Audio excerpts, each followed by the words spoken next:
Greetings and peace, everyone. Tonight, I am honored to be joined by my brother from the Noor FSO, Brother Stephan Beyer. I would like to start this with the greeting of the Noor Fatimiyya Sufi Order. Noor alaikum, upon you be light. Thank you, Brother Stephan. And tonight, Brother Stephan is going to talk about a variety of different subjects, including the current political climate, the future of organizations and fraternities, and so much more. So please, Brother Stephan, the floor is yours. Take your time. Alaikum Noor. So, uh, there have been a lot of things that have happened recently around the world and here in the United States. I'm currently in Illinois within Cook County, and in some ways, this might turn into a conflict zone before too long. There's expectations of mass deportations, and there were, at least in theory, the idea that this was sort of going to be a sanctuary state and a sanctuary city. We'll see if our elected officials live up to their pledges or if they just flip and change in the wind. But I think a lot of people committed their careers to taking a stand. So we will see, like, even if they didn't mean it when they did it and thought it was just how they were going to position themselves, we'll see what happens when the chips are down.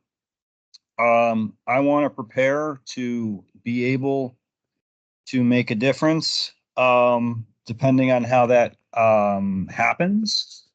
Um, we will see what can be done. I think other major developments are the ICC arrest warrant and the baffling reaction in the United States to its NATO allies, in theory, allies. Um, the thing here that's really bizarre is a whole bunch of the ruling party, the Republican senators, have essentially threatened um, our allies that they shouldn't keep their treaties to each other or will destroy their economies. Because at least in theory, Canada, England, France, these are ICC member states, so their deal with each other is that they would have to arrest um, what's his name, Gallant, I want to say, and Netanyahu if they had the chance. Um, Yeah, that's so, right. Yov Gallant and Netanyahu have basically been charged by the Hague International Criminal Court for crimes against humanity and war crimes. And that arrest warrant is enforceable in all of the member states. And it's funny how the U.S., the champion of so called democracy, is saying that that warrant is not like legit or it's anti Semitic. Like, give me a break. uh, so one of the reporters and influencers who I think has been doing a great job uncovering this hypocrisy, Owen Jones, um, he does a great job of tearing this apart. And also kind of pointing out um, these guys seem to be saying the quiet part out loud. Like, it's kind of a scandal that we seem to have thought, and the institutions seem to have thought that no, no, no, this international law thing, that's just how we manage Africa and other places like Russia and stuff. It's not for, countries that we do business with.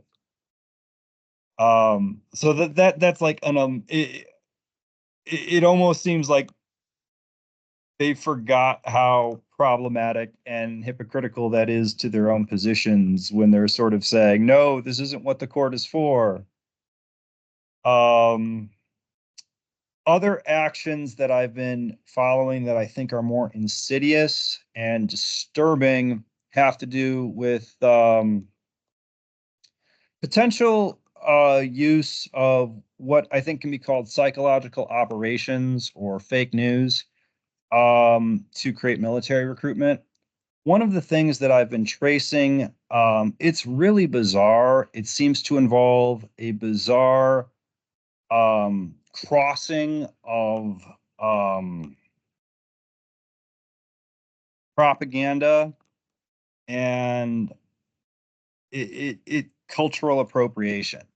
So what I'm talking about here, there seems to be a community of Native Americans that made some moves and connections with both some Orthodox rabbis and have been making some motions with various Mormon groups in Missouri and elsewhere.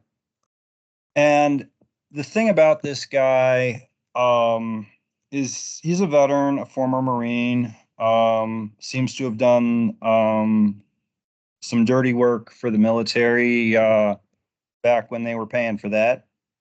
And, you know, a lot of people who are from marginalized communities might have to make compromises to get by. But his conduct now, when I watch his interviews with the rabbis and his interactions with some of the fringe Mormon groups, I see methods and tactics that come straight from the Psychological Operations Handbook. I think I'm going to have to send you the link to the Psychological Operations Handbook because it would be we might want to post it in the description of this. Basically, Yes, please send it over, and I'll do that. This is a document which I think it's hilarious sometimes if it wasn't so painful because it's real. Just the shocking over the top statements in this book. One of my favorite quotes from it is psychological operations are essential for the objectives of the United States, and the source from that from Wikipedia, it actually links to Psychological Operations Handbook.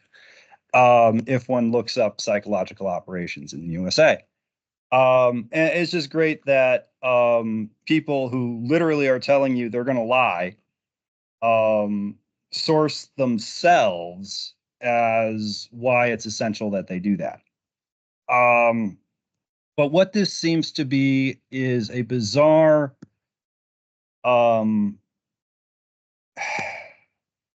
manipulation trying to get Native Americans and some fringe groups to feel like joining the military to fight for Israel is somehow diversity or something and human rights. And I think you got to be living in a pretty big fantasy land to accept some of this stuff. But the way it's being promoted, this individual, one of which I don't think he's a Native American scholar. He may have Native American ancestry, but there are just some things that are identifiable as modern inventions by fraudsters and not connected to actual Native American history. That if he was serious in studying these things, I find it hard to believe that he would be using tokens of cultural appropriation in some of his presentations. He doesn't seem to be as familiar with the origin of some of these symbols, and which ones are modern and which ones are not, as he would be if he was who he said he is. Maybe he's just thinking he can take advantage of some occupiers and oppressors. But I think it's more sinister than that. I think this has more to do with from watching his discussions with the rabbis. I feel very strongly that the only way this lines up in a sensible thing is through psychological operations. He doesn't seem to be nearly as interested in just quick cash as a lot of con artists would be. He seems to be playing a long con. And, Native Americans do not need this. I don't think anybody in America needs to be lied or tricked into or manipulated into joining the military. This is a disastrous idea. The idea that we are going to create a faith that encourages kids to kill other kids in some other lands, it's a nightmare. And I almost feel heartbroken because I can see this guy. Maybe he thinks he's made a deal where he can advocate for, Ojibwe language preservation and other things. But ultimately, this is child sacrifice. No amount of preservation of language or anything he might be able to get out of this is going to be worth if the actual purpose was basically just to streamline military recruitment to more youth. That's not something anybody needs. Um, and I really hope I'm wrong. This is one of those things that I think is sort of similar to the situation in Israel, where the most likely scenario is that Netanyahu ignored the warning from Egypt about the imminent attack on October. Um, well, I mean, the warning came before the attack, so I think the warning was on the 6th or the 5th. But they warned him before the 7th that there was an imminent attack. And there was also just a recent headline that, the military is reminding the public because Netanyahu made a bizarre statement that he wasn't getting intelligence information, that there's literally two people in his office who have access to all of that information to give him. So he has multiple secretaries who should be giving him the information. There was another just recent thing where he's acting like, okay, the government knew, but I didn't know in time. It's not my fault that certain things happened. It's very nonsensical. Um, so, Just to um, add something quickly here, brother Stephen. Thank you for pointing this out. I did a video a while back on covering the book MindWar by Lieutenant Colonel Michael Aquino, who was in charge of the psychological warfare in the U.S. military and the U.S. Army Special Forces. So it's like exactly from that handbook, exactly what you described. And unfortunately, the Native American community has been infiltrated and compromised as well, with the $5 Indians and other people whose ethnicities and agendas lay elsewhere. Even with the American Indian movement, they were infiltrated and compromised by COINTELPRO agents. So this is a community it's that is still being targeted to this day. it is absolutely it is unimaginably ridiculous that this is happening. Um, but yes, Native Americans are, and it's good that you brought up COINTELPRO because essentially COINTELPRO was an attempt to co-opt almost any group that could be used to organize resistance or identity that would want to separate or distance itself from, you know, essentially child sacrifice. I think I'm going to just call military recruitment child sacrifice from now on. Because it is just ridiculous the amount of propaganda as the disasters of wars, disillusioned veterans coming back, feeling like, what did this do for anybody? Um, we've, you know, America is having trouble trying to convince people to join the military. This has been an ongoing issue. Um, and in some ways, um, yeah, it is a nightmare and a problem if we have this great idea. Let's go send Native Americans to die in a conflict that has very little to do with them. I hope they focus on themselves and take care of their own needs in solidarity with their neighbors and their communities, and that they do not waste one drop of their blood fighting for a lie. And I seriously hope I'm wrong on some of this stuff, but I have not found, even while looking very hard, for evidence that would challenge the view on this, because the antics of David Taylor, they're over the top. Nobody can seriously believe this with scholarship.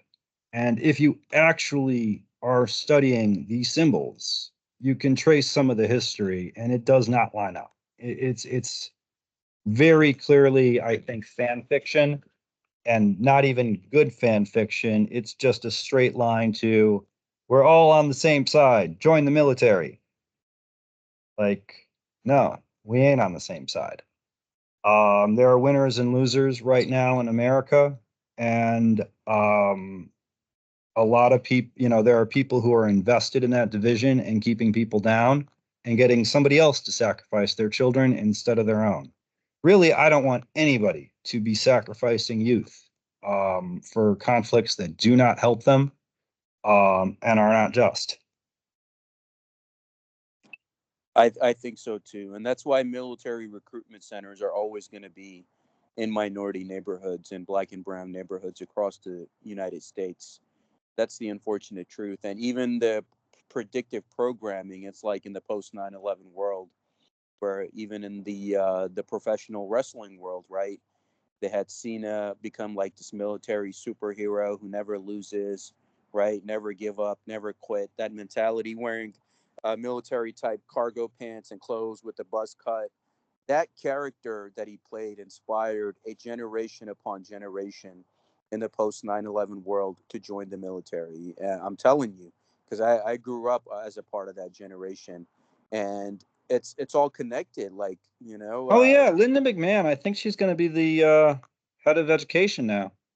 exactly. So look how professional wrestling played a major part in this election in terms of Undertaker and Kane and all these people that came out to support Trump, and these characters that they had, the gimmicks that which portrayed military type heroes to promote kids joining the military.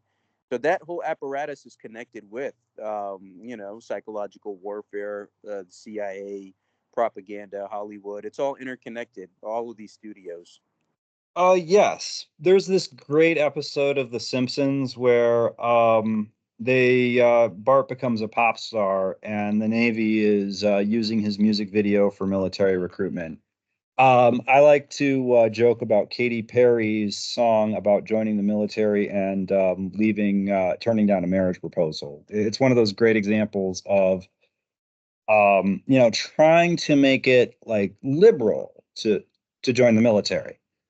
This has been something that they've really been trying to figure out: how do we target more populations? How do we make it look like you're being progressive when you pick up a machine gun and bind yourself to following orders, even if they're illegal?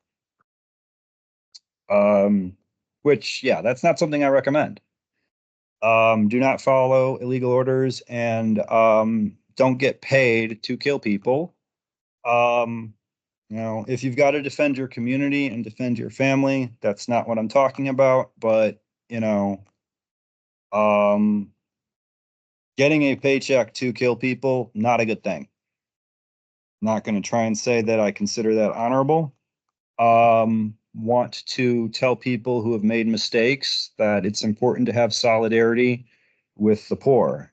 Just because you've joined the military or done stuff and now you regret it, um, doesn't like there's a lot of people who made a lot of stupid choices over the last 20 years.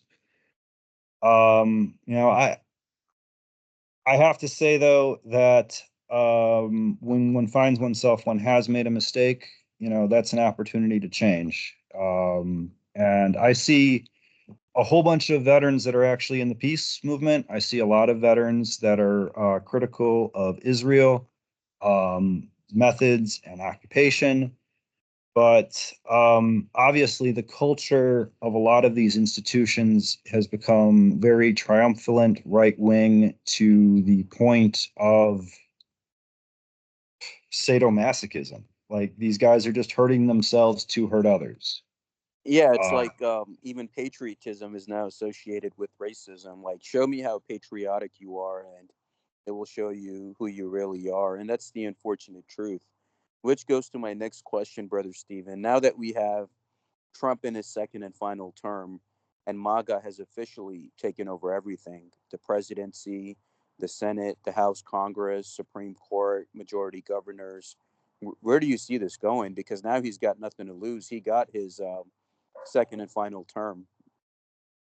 well, there's a large potential for America to go through large scale civil unrest. There's a lot of ways this can go wrong. So the important thing I want to say is look to your local community where you have the most connections, where you have the most ability to make a difference. Um, it adventurism versus community action. It's very hard to make a difference as an individual on alone taking individual action. What really needs is connection between communities, um, and being those key connections to get community action to take a stand. No one man is going to stop mass deportation by lighting himself on fire. But if a community stands in the way of the vehicles aren't going to plow through the community. Um, is So I feel like that's part of the thing. No one person is going to be able to make a serious difference. The differences that really are going to be doable have to do with getting connections and trust in communities and building off that and refusing to obey illegal orders. And we'll see. Ideally, it could be over very fast, but there's no reason to hope that it's going to be over fast. We have to be prepared for the bad case and that things are not going to go well. Um, there may be a lot of opportunities for people to um, take a stand. A lot of people are probably not going to be around. There may be disappearances. Some people are probably just going to hide, but other people may be forced to be disappeared. Trump has given out warnings that suggest, um, I don't know, some of the things that we might, I feel like we're definitely going to see a bunch of retaliation. I don't know. I feel like some of the things that some of Trump's rivals who are a little better than him have done. I mean, uh, one psychopath versus the other, it's hard to care. But Trump definitely is a more successful sociopath than some of these other guys. Um, and one of the things successful psychopaths are good at is having a lot of disposable idiots to throw away if they want to. And I think MAGA is full of disposable idiots for this guy.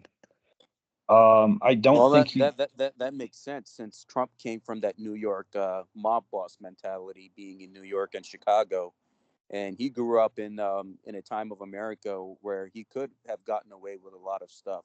So he's using that same mentality. You're right. Please continue. I feel like he's taking advantage of a lot of working class people who don't know where to, what to do.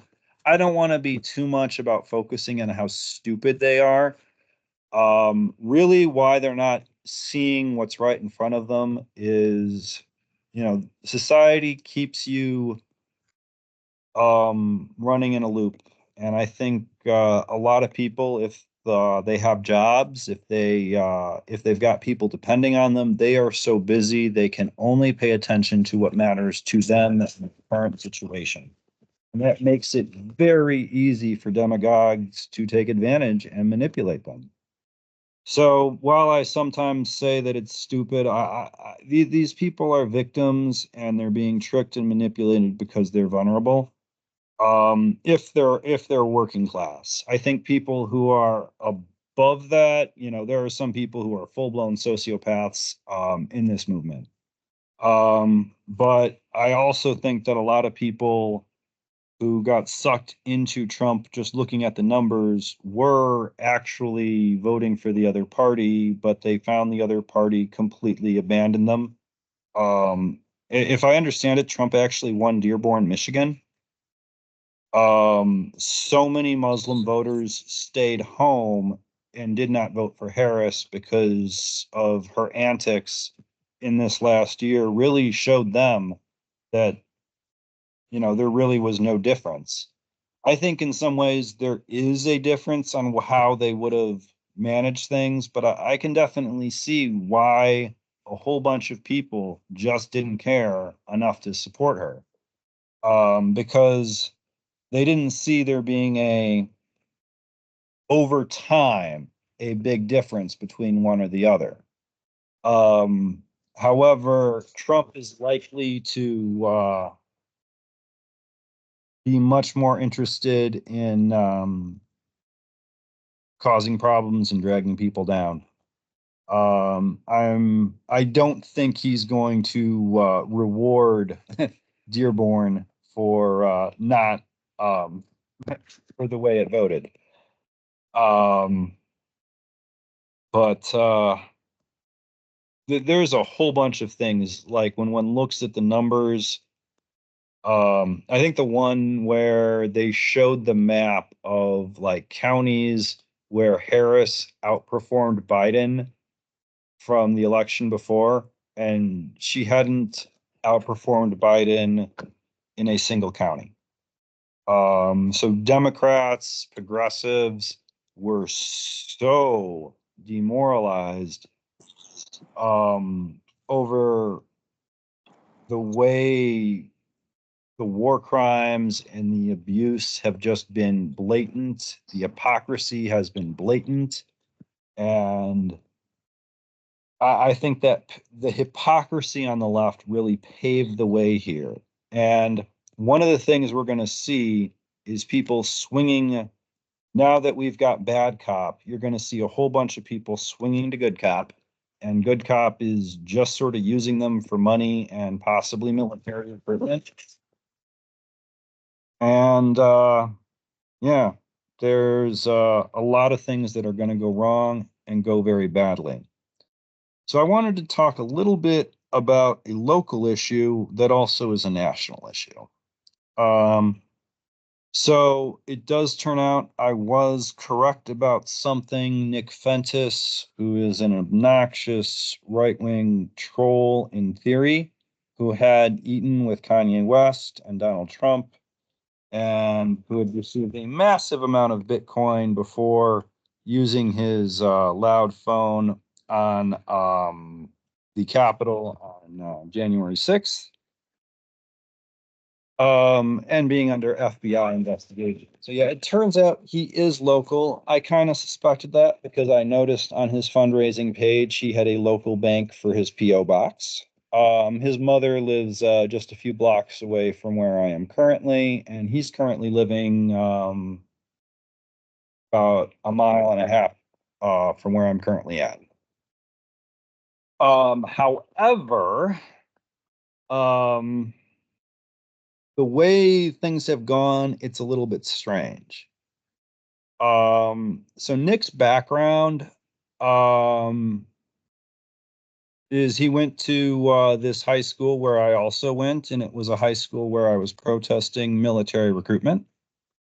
In part because of the coup in Egypt and Barack Obama deciding to support the coup in Egypt. Um, so, because America trains the military of Egypt and supplies it, I figured that that actually means it's now illegal to join the military because officially on paper, you can't uh, you can't support a coup in an elected government. Like America has a rule against it.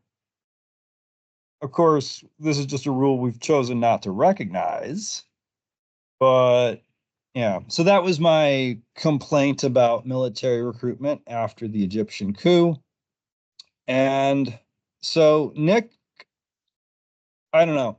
I don't want to speculate too much or put him down for who he is when it comes to this issue, but I think it's pretty evident that Nick is a closet homosexual, and like many right-wing homosexuals, he I don't know, there is a very bizarre um culture of um misogynist, weird power dom.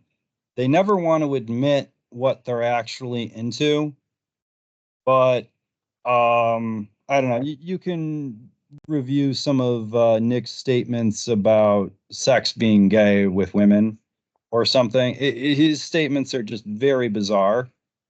Um, Yeah, you know and what the funny thing is, brother Stephen? Most of these people in the right wing communities that are accusing others of whatever, they themselves are projecting their own crimes and insecurities. So yeah, please take it away. well, and as I'm saying, I don't, frankly, Nick, if I'm right on this, just be who you are and stop being an idiot. But this guy's taken it. Um, so anyway, if you look at his background, there's a high likelihood at this point that he's been involved and questioned repeatedly by the FBI. Considering his current situation, I think we can assume there's been some sort of a deal. But the thing that I've been noticing, um, I don't know, the way the publicity went about the actions at Nick's house, it sort of has gone national. Um, a woman chose to protest at his house.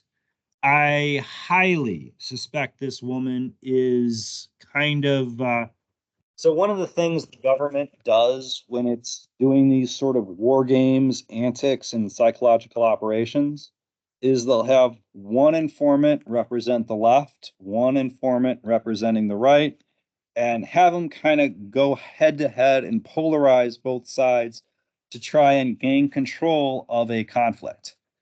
Looking at this current conflict that was blatantly manufactured, um, I think the woman who supposedly was maced, I assume she actually may have been sprayed by something. Um, you know, the reason she was knocking on that door was to have that video come out the way that it did. Um, so this is something where the government wants to polarize a situation, get people involved in groups that they can easily be provoked in by an agent provocateur and then co-opted. We saw this at Occupy Chicago and the subsequent NATO 5/3 sting operation, and how that went down. So these methods and tactics, they're not very good at repackaging them. They're very similar over and over and over again. Um, so I want to go a little bit more into Nick's background. So Nick and his crew used to eat at the pizza place that I worked when I was protesting military recruitment. One of Nick's white supremacist friends, who happened to be Serbian, who didn't like NATO, kind of was attracted to the yeah, NATO isn't all that great type thing that I was promoting. Anyway, this Serbian white supremacist attacked a homeless woman who was sleeping on the sidewalk, and he then bragged about it to Nick, and his group approved of it. I tried to report that to the Grange police. They chose not to help Patty and left her on the sidewalk.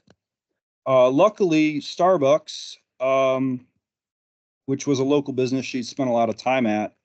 Um, really, they really like some of the local baristas really felt, when I looked for her after the assault and was trying to figure out where she was, after, you know, and I had told them about how I had found her on the sidewalk after the attack and how the police had not helped her. They, they got her some support and some help, and she did get to a better situation. But this guy who met with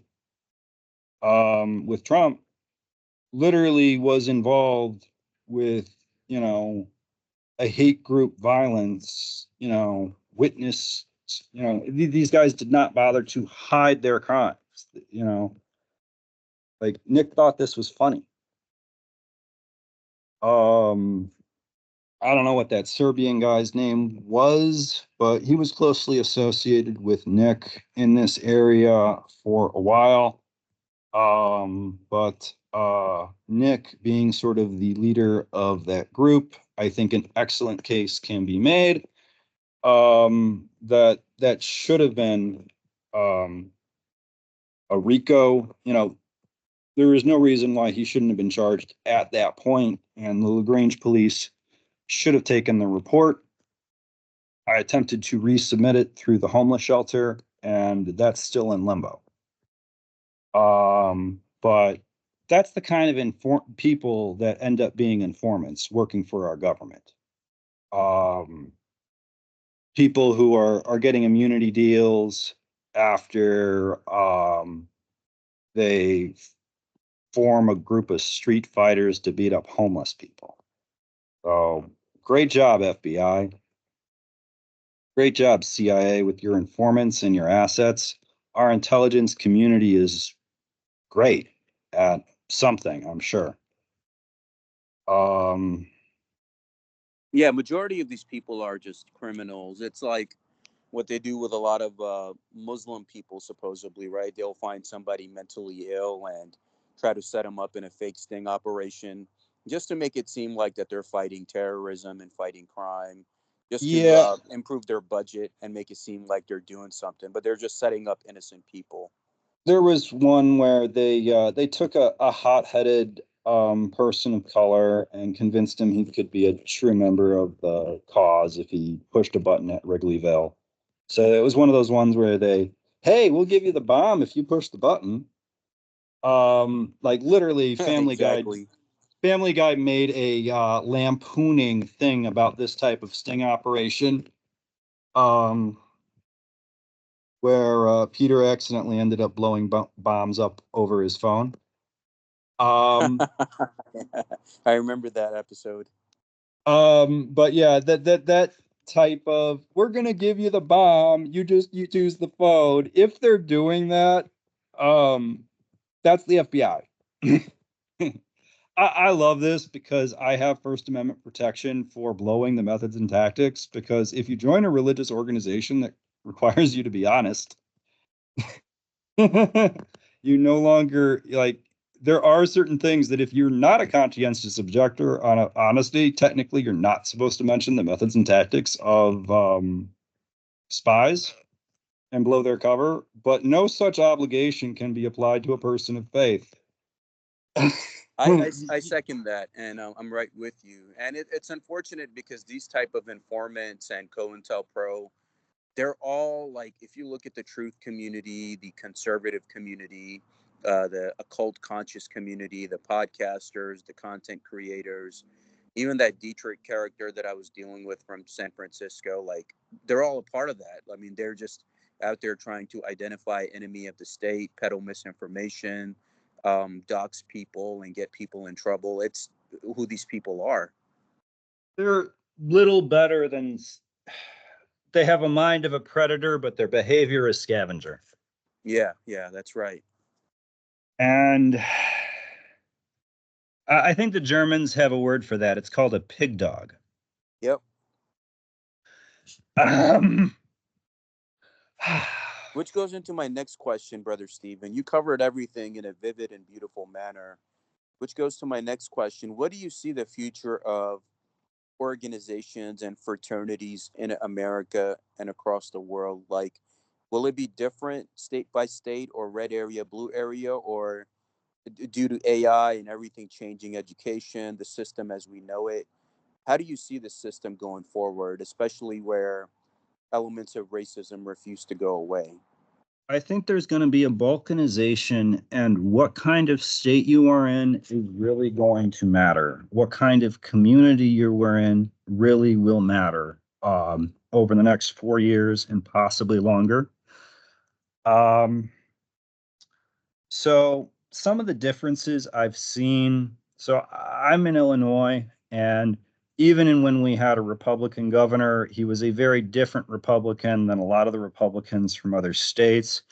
Typically, Illinois is considered a blue state.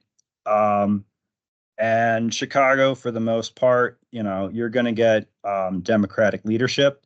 There's definitely machine politics in this state that's very corrupt. Um, but I think a culture of, um, you know, values of diversity and caring for each other is definitely prominent in this state. And it's not a monoculture. Like, we don't seek the same sort of lily white purity that some of these things that I'm seeing are just bizarre, where people seem to be really offended that someone might pray differently from them. Um, I don't know. I guess in rural areas, it's easier for there to be a one church town. And that type of norm in some of the smaller terms of anybody different from us is an outsider. Those can be problematic communities to be in. I think there's a lot of people of faith in small towns, and you can find a lot of hospitality. But the culture in that town might have that fear of outsiders, even with a lot of virtue. A culture that's more welcoming, that wants to be a sanctuary city, can make a big difference. So I want to speak a little bit about Freemasonry and my experience with Masons here. Um, I think in the right state, with the right people, they can take a stand for doing the right thing. And the ones that do, um, I think will be able to survive a lot better. The ones that kind of make the wrong choice and become cheerleaders for just our community and not integration, cheerleaders for whatever power wants, these are things that collapse very quickly. Like, even if you've got a group of you know people who act like they're enthusiastic about Zionism and other stuff, too many veterans are going to come back disillusioned pretty quick. It's collapsing fast. Nobody wants to go fight wars in the Middle East anymore. Nobody wants to go fight wars in Ukraine when the system isn't actually working to save Ukraine.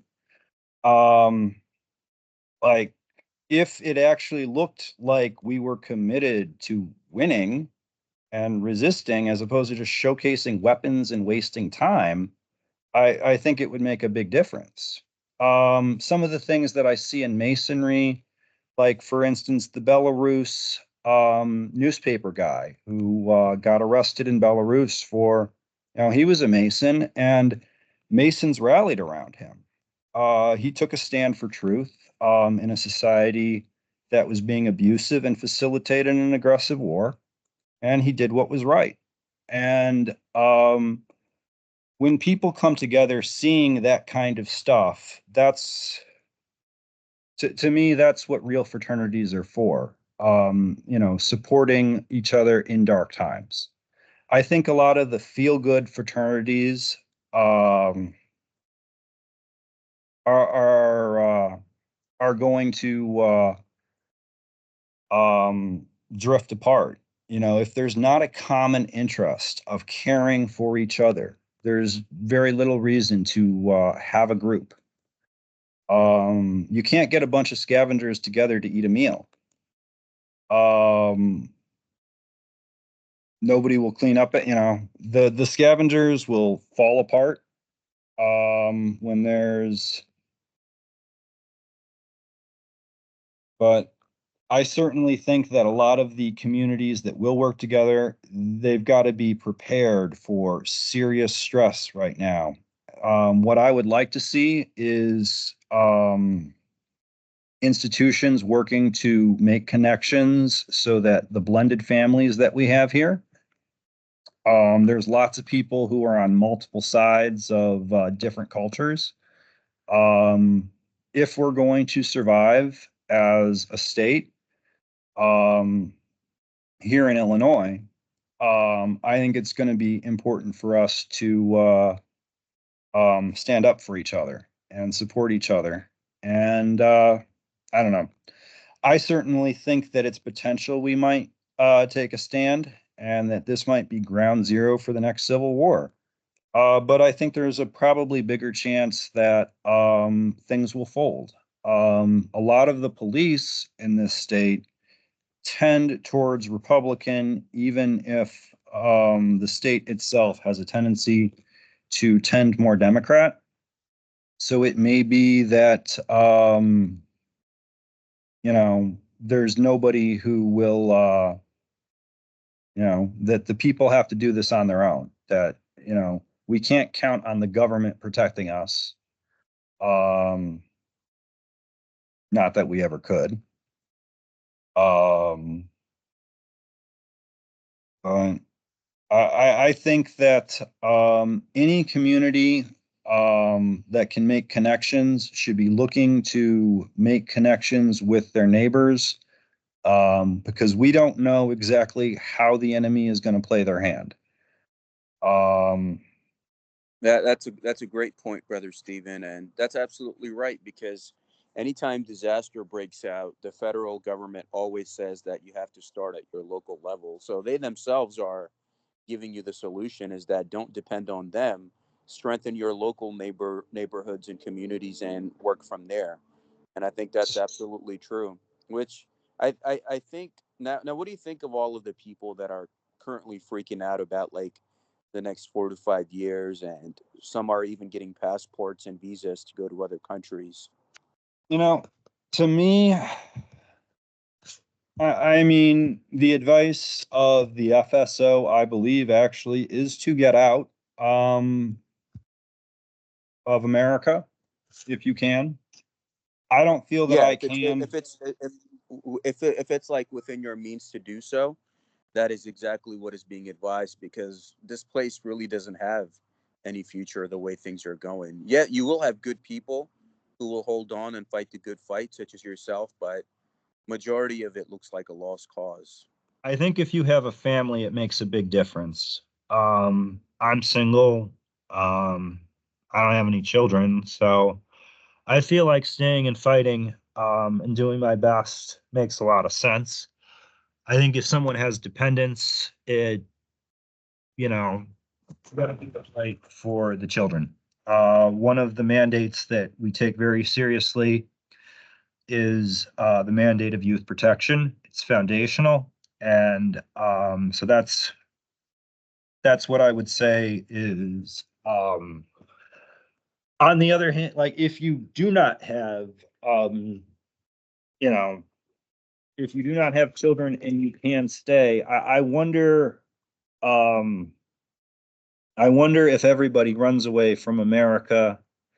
Are we just going to empower the enemy? Um, but people need to be concerned not just with sacrificing themselves in a noble way, but surviving. You know, work, working with each other, surviving in a material way, and not just, you know, in a way, the martyr survives more than his oppressor when he dies for his cause. But we're not trying to encourage people to sacrifice themselves. We want to create a situation where people have the power to defend themselves. And I don't know. I believe certainly that everybody who wants to stay and fight to make this place better um, is definitely welcome to do so, but I can't advise doing so. I have to advise people to take care of themselves first, and to take care of their families. So it makes a lot of sense to not be involved in the nightmare that we've created here if you've got another option. I think so too. If you have a family, or if you have a wife, family, children, people who are depending on you, then do the right thing for yourself and them. They come first. But if you're like in Brother Stephan Beyer's situation or in any other situation, I mean, it all depends on every person's individual circumstances, and there is a scary future ahead of us, especially if you have people like Musk who are not even elected by the people to head certain aspects of the government. I mean, he himself is an Afrikaner apartheid imperialist, and he even said on his Twitter, when somebody said that you interfered with our elections because of his backing for Trump, he said that the U.S. interfered with the apartheid in South Africa. So maybe now we can call it even. So he admitted to that he's taking revenge.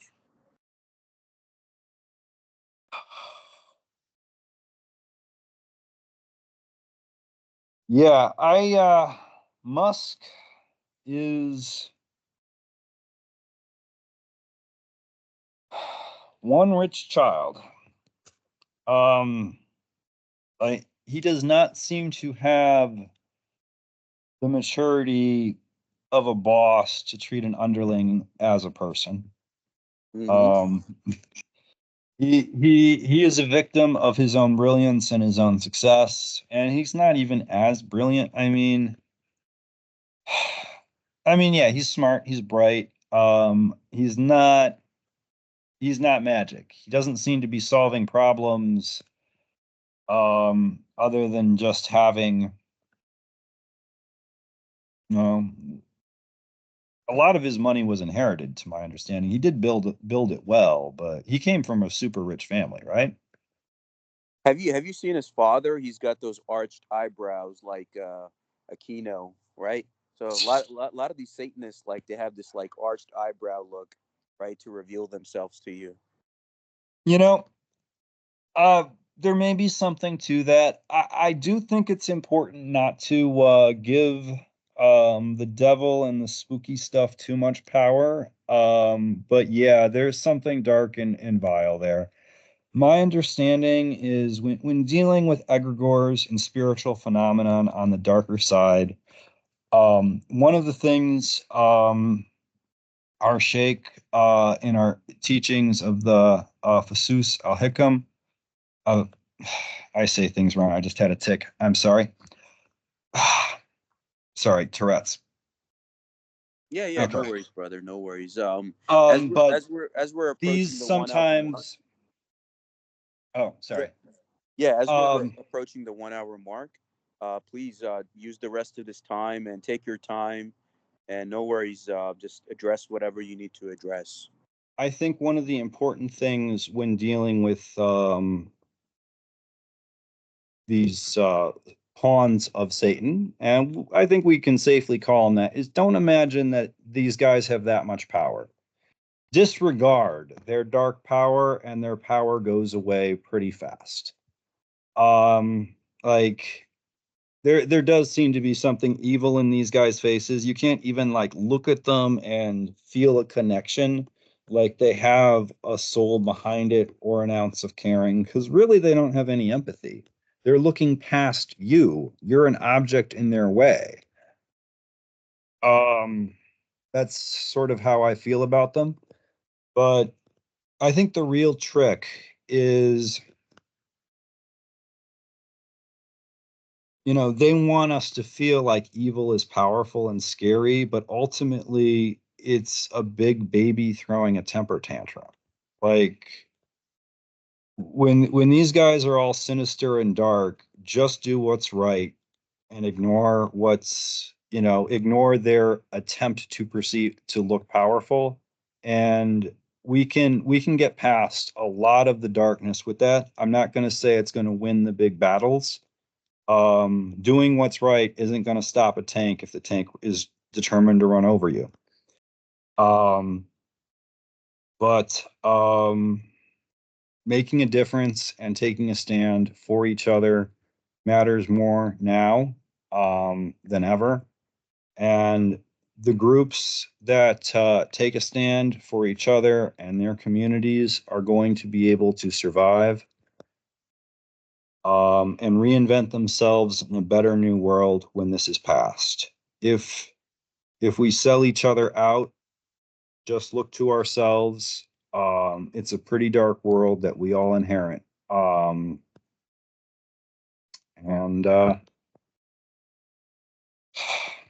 I think I've said about all that I can expect anybody to listen to. I hope I've been helpful. Any questions or clarifications I can offer? Yes, Brother Stephen, thank you. I appreciate your time and wisdom as always. And please, anything that I failed to ask you or anything you wish to address, please take your time. Uh, well, the only thing I wanted to say is your video on the effulgences of wisdom has been great and helpful for me in that text. And it's another one that I'm working on right now. And I highly recommend people take a look at the stories of the females in scripture and spiritual history. Women and their power are just as important, if not more so, um, to the divine. And we need to be caretakers of the next generation. And the division between men and women, and the division that is caused by our left and right system, has very much been weaponized to serve the enemy. And people need to focus on working together, creating communities, and taking care of each other. If they do that, there is a brighter day, even with all the darkness still ahead. Um, and it is my hope and my prayer that as many of us as can do what is right. Thank you. Thank you, my brother. And I pray that the divine continues to bless you and heal you and make sure you're loved, protected, and provided for you and yours. And I myself and the NOR FSO are always grateful for you. We're always there for you as you're there for us. So thank you, Brother Stephen. And until next time, All right. Nur alaikum. Alaikum Nur.